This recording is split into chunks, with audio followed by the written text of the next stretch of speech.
Why don't you care? Why wouldn't you care? Why aren't we looking at progressive countries? What will it take to change the situation for these children? Cleveland Dodd spent the past week in a critical condition in hospital after attempting to take his own life. He died yesterday evening. Dear Father, we have laid to rest Cleveland. I'm blaming the government. If they don't give us the money, if they don't say we're going to change the face of youth justice in Western Australia, nothing changes.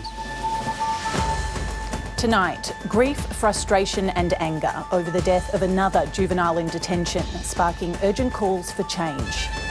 Clearly, a failure has taken place because someone has lost their life. I have more confidence than ever before in terms of the way we are managing our juvenile detention facilities.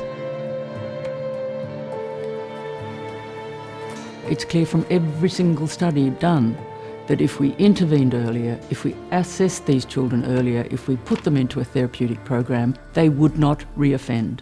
Unless we know what's wrong with these kids and what their capabilities are, what their brain damage is, there's no way we can help them. It's a failure of their behaviour. They're deemed to be dangerous to the community, which is why they're in detention.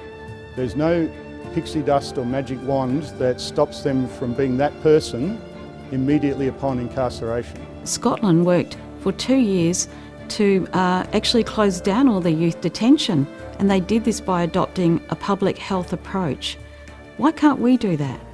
Why haven't you taken notice of the Aboriginal expertise, which could actually, once implemented, make a huge difference to the outcomes for these children? Why wouldn't you understand the unfairness and disadvantage they've lived from the beginning and never had a chance? The conditions, the service delivery, the safety, primarily the safety of the staff and the juveniles in detention has massively improved since the Premier and myself took on the role last year. Premier Cook, we need to change the whole way of looking at this. Are you going to listen? Are you going to listen and do better?